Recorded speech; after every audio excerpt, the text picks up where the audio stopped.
الغريب بقى اننا عايشين في العصر الذهبي للترفيه، كل حاجة متاحة في اي وقت وبأعلى جودة، ومع ذلك الإحساس بالملل والفراغ والتصليح الداخلي في أعلى مستوياته في تاريخ البشرية. وده لأن الملل مش إحساس بسيط ولا تافه، مش مجرد حاجة بتعدي وخلاص. الملل في حقيقته إحساس مؤلم شبه الألم أو الاشمئزاز، وبيأثر بهدوء على إحساسك بالمعنى من وجودك والهدف من حياتك من غير ما تحس. أنا دورت جامد في الموضوع ده ورجعت أبحاث ودراسات كتير جديدة، ومع إن في تفسير واضح بيشرح ليه بقينا نحس بالملل أكتر من أي وقت فات، إلا إن في حاجة تانية لفتت نظري، حاجة يعني مستخبية شوية جوه الإحساس ده نفسه. إن الإحساس المزعج ده، الملل، ممكن في الحقيقة يكون مفتاح لحياة أعمق ومعنى أكتر ليها وأكتر إبداع. عشان نفهم إحساس الملل والفراغ اللي أنت حاسس بيه دلوقتي بجد، خلينا نغير طريقة التفكير شوية. هضرب مثال سريع بحيث نفهم أنا بتكلم في إيه بالظبط. بدل ما تبص لحياتك إنها رحلة ومرحلة ورا التانية، فكر فيها كأنك مشغل محطة راديو. في النظام ده في حاجتين أساسيين لازم يكون موجودين عشان الراديو ده يشتغل. أولا الإشارة، ودي تركيزك، انت متوصل على ايه، بتدي انتباهك لايه، وبتعرف تركز قد ايه. تاني حاجه هي مصدر الكهرباء، وده احساسك بالمعنى والهدف، هو اللي مشغل المحطه اساسا، هو السبب ان الاشاره دي بيبقى ليها قيمه. التركيز والمعنى شغالين مع بعض طول الوقت، هما اللي بيحددوا انت بتستقبل ايه وتثبت ايه وطاقه دماغك رايحه فين على مدار اليوم. في يومك العادي انت بتغير محطات كتير، تقعد مع اصحابك تركز معاهم فتحس بحيويه. بالنسبه لناس كتير تانية العلاقات هي مصدر الكهرباء الحقيقي.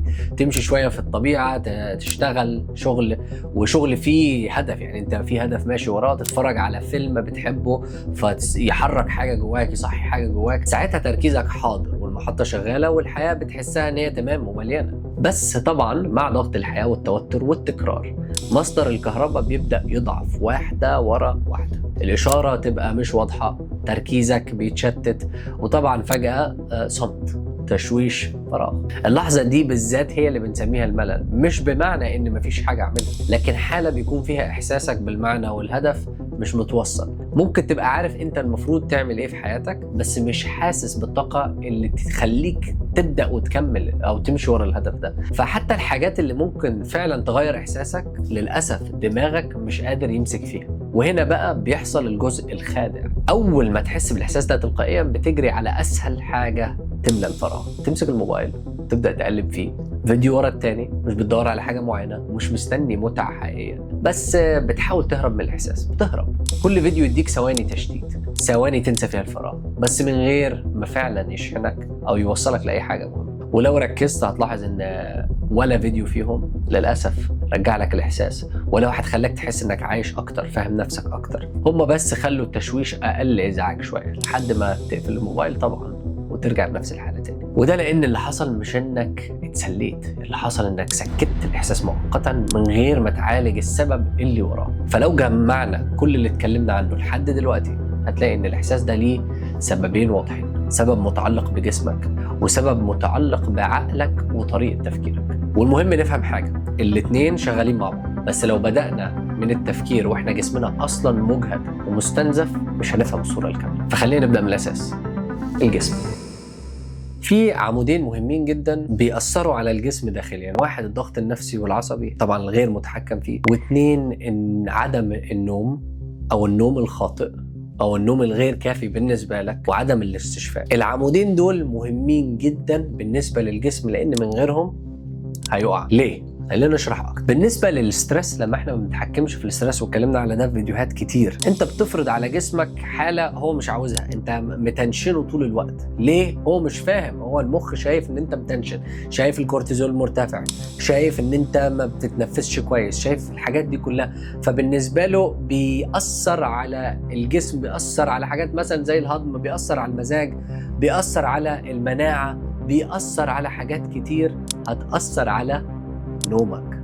دي هنجيلها دلوقتي. فلازم نخلي بالنا ان الاسترس حاجه كويسه. الاسترس حاجه كويسه لما بنعرف ناخد الوضع بتاع الاسترس او سبب الاسترس نحطه في عمل. يعني مثلا لو في اسد بيجري وراك وانت مش ستريسد، الاسد هياكلك لانك ما عرفتش ان انت تهرب من الموقف. بس مش كل موقف في حياتنا احنا بنواجه اسد. فاللي عاوز اوصل له ان الناس لازم تعرف ان هي ترتخي شويه مع الدنيا. يعني الدنيا دايما اخذ وعطاء، دايما هيحصل حاجات كويسه وحاجات وحشه، والحاجات الوحشه لازم نعتبرها خير عشان نعرف نتعامل معاها، والا هتبقى مصيبه وتكبرها ومش هتخلص. بدليل ان الاسترس ما بيخلصش في نهايه اليوم، لان لو انت ستريس وما بتتحكمش في الستريس بتاعك بيدخل في ميعاد النوم. يعني ايه؟ دي النقطه الثانيه اللي احنا بنتكلم عليها. يعني النوم اتدمر، لان النوم مهم جدا عشان يديك الريست، سواء الريست من متع الحياه او من مشاكل الحياه او من ان انت قرفان من عيشتك. وقت ما يجي ميعاد النوم انت ريست. وقت ما يجي ميعاد النوم لو في مرض جسمك بيحاربه كويس، او لو حتى رحت الجيم قطعت اليافك العضليه جسمك هيصلحها عشان تكبر العضله. فوقت النوم ده ما فيهوش نقاش. ولكن النوم مش بالارقام، النوم بالجوده بتاعته. طيب لو انا الستريس بتاعي دايما عالي، طب ايه اللي هيحصل؟ الكورتيزول فوق، الميلاتونين وقت النوم غلط، مفيش عمق في النوم، فما بديش جسمي الفرصه انه يعمل الريست اللي هو محتاجها عشان ارجع للبيس لاين بتاعي، سواء البيس لاين او الريفرنس بتاعي، سواء في طريقتي في الاحساس عامه بالانبساط، بالزعل، بالاسترس، بحاجات كتير لازم تكون عندي ليها بيس لاين. لازم اعرف انا ايه الطبيعي بتاعي عشان اعرف اقرر هل انا مبسوط ولا لا، هل انا كسلان ولا لا. طب هتعرف منين لو الدنيا كلها راكبه على بعض؟ ففي الوقت ده بيبقى فيه الحاجات اللي احنا اتكلمنا عليها، عنصر الجسم طبعا وعنصر العقل، بس في عنصر الجسم بيبقى الاسترس وعدم النوم. الاثنين دول اكبر اتنين ممكن يوصلوك لكده. الاثنين دول لما بيختلوا حتى الجوع والشبع بيختل، حتى اختياراتك بتختل، حتى بتحس انت عاوز تاكل طول الوقت. طب هتتخن، طب مش هتروح تتمرن، طب مش عارف ايه. فممكن تمرمط نفسك بالاثنين دول فقط من غير ما اخش على موضوع العقل لسه. انا بكلمك بس بالجسم كده، ايه في الحاجات الطبيعيه البيسك اللي كلنا هنواجهها سواء كنت ذكي او غبي يعني. طيب لما توصل لمرض مزمن ده هيأثر عليك في كل حاجه، جسمانيا وعقلانيا ونفسيا وستريس، وهيبهدلك الدنيا. هنرجع للنقطه الثانيه اللي احنا محتاجين نتكلم عليها، وهي نقطه العقل، نقطه التفكير، نقطه الوعي. الاحساس بتاعنا بنفسنا، سواء احنا راضيين، مبسوطين، زعلانين، خايفين، مش عارف ايه، كله بيبقى فيه 3 حاجات من الاخر في الجزء العقلاني بتاعنا اللي بيلعبوا الدور ده. رقم 1 الدوبامين باختصار، اللي هو انت عاوز تعمل دايما حاجه ويبقى ليها مقابل. لانه ما فيش حد يعني، حتى مثلا بالنسبه للشغل ما حدش بيشتغل وما ياخدش مقابل، لازم يكون في مقابل. بس الشغل هنتكلم عليه دلوقتي المقابل بتاعه عامل ازاي. 2 التشتيت او التشتت او عدم التركيز، ده بيأثر على وعيك وهنشرح ليه، او بيأثر على احساسك بالحاجات كتير او عدم انتاجيتك. 3 للاسف المقارنه بالاخرين، انك تقارن نفسك بالاخرين بعد ما يكون عندك المشاكل اللي احنا اتكلمنا عليها دي كلها، مصيبه كبيره نتكلم عليها برضه. خلينا نبدا واحده واحده. دلوقتي هنتكلم على موضوع ان احنا عاوزين نعمل حاجه وناخد جايزه، او موضوع الدوبامين. للاسف الدوبامين بقى رخيص وموجود ومتاح بالهبل. لو رجعنا ورا في زمان هتلاقي ان الدوبامين كان صعب جدا ان حد يوصل له، عشان كده كان بيبقى مكتسب، لان كل ما كانت فيه صعوبه للحصول على الدوبامين او الجايزه اللي مخك ده هيبقى يتبرمج عشان يدور عليها واللي اتعلم منها، هيبقى استمتاعك بالحاجه دي اكتر، هيبقى ليها قيمه اكبر. فعشان كده اي حاجه ممتعه في الحياه الوصول ليها هيبقى صعب، او اي حاجه فعلا ليها قيمه الوصول ليها بالطبيعي هيبقى صعب. فانا المخ بيدور على ايه؟ بيدور على ان انت تعمل الصعب عشان اوصل للنتيجه اللي انا عاوزها عشان يديني الدوبامين. احنا النهارده بنعمل ايه؟ بنعمل سكيب للحته الصعبه وبنروح للدوبامين. بتفتح اونلاين تتفرج على مواقع اباحيه، دوبامين. بتبص على اكله رخيصه طعمها حلو تاكلها، دوبامين. تبص على فيديوهات بتضحك كتير. طبعا على فكره انا بقعد اتفرج على حاجات دي، ده طبيعي، بس ما يبقاش ده رتمك، ما يبقاش دي برمجه المخ. فيديوهين 3 خلاص قلبنا. حتى وان كانت لازم تمسك نفسك، تعرف انت تخطيت ده. فمثلا فيديوهات 30 ثانيه تخليك تضحك، دوبامين. فيديو جيمز تجيب جول بقى، دوبامين. تتفرج على ماتشات جول يجي فريق بتشجعه، دوبامين. بس الدوبامين بيختلف طبعا، في حاجات الدوبامين بيجي لك فيها بسرعه، في حاجات الدوبامين بيطول عما يجي لك فيها. ودوبامين برضو يجي لك لما يكون في مشروع بتشتغل عليه وتعمله، او بيعه ضخمه بتشتغل فيها، او حلم كبير بتشتغل عليه وبتوصل له.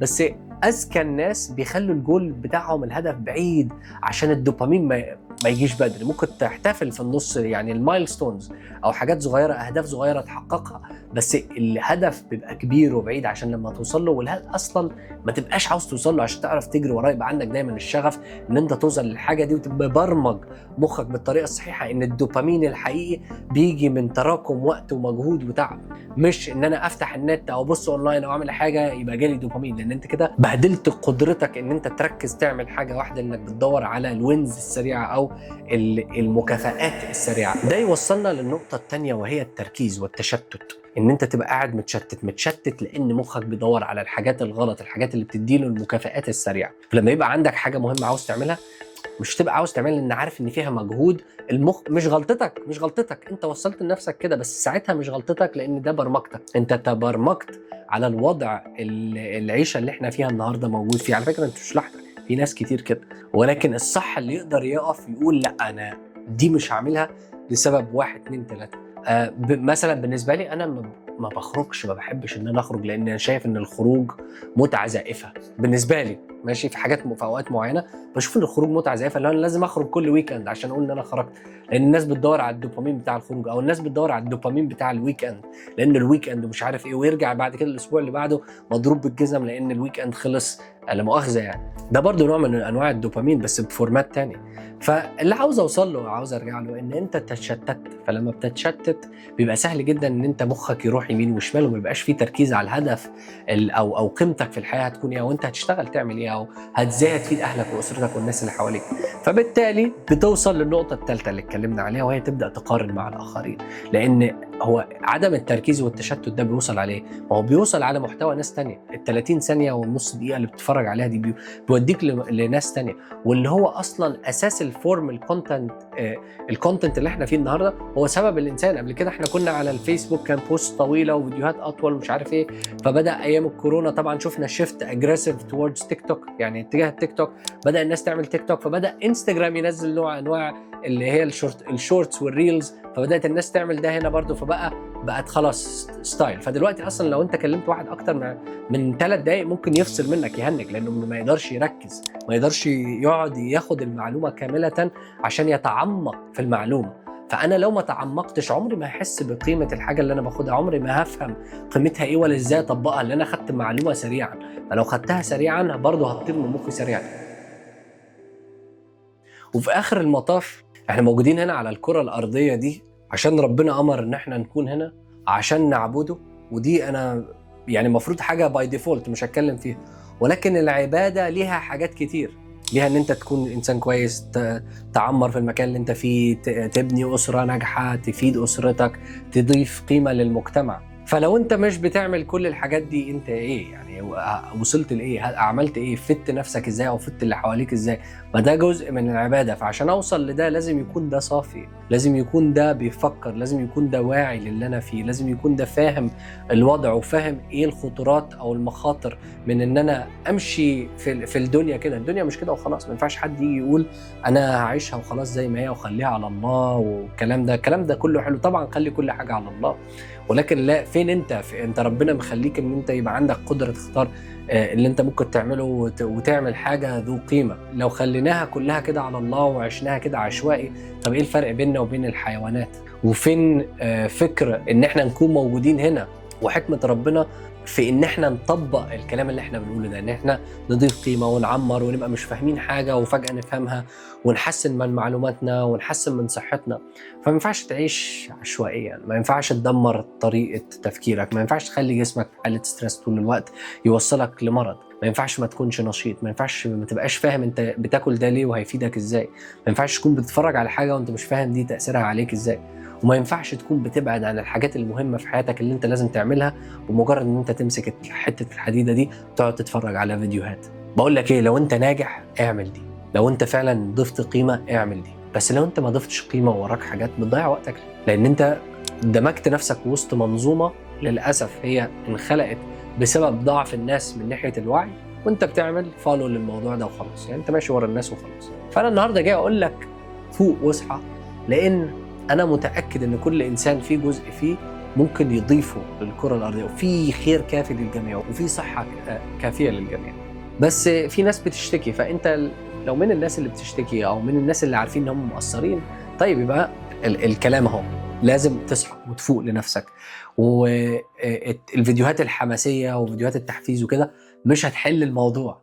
الموضوع اعمق من كده بكتير.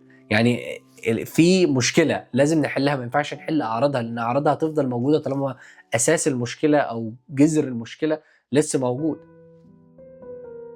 فمهم جدا ان انت تبص داخلك، مهم جدا ان انت تفهم نفسك، مهم جدا ان انت تضيف قيمه، مهم جدا ان انت تبعد عن الحاجات اللي انت ممكن تاخدها بسهوله، لان اي حاجه هتاخدها بسهوله ملهاش قيمه حقيقيه فهي بتدمرك وانت مش واخد بالك، بتشكل وعيك، بتشكل مسارك، وده اللي احنا عاوزين نبعد عنه.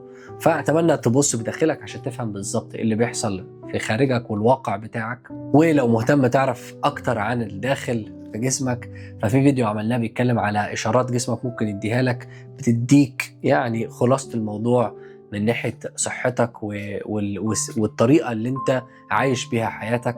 اللينك اهو لو انتم مهتمين، واتمنى ان الفيديو ده يكون فاتكم. شكرا لكم وهشوفكم في فيديو تاني.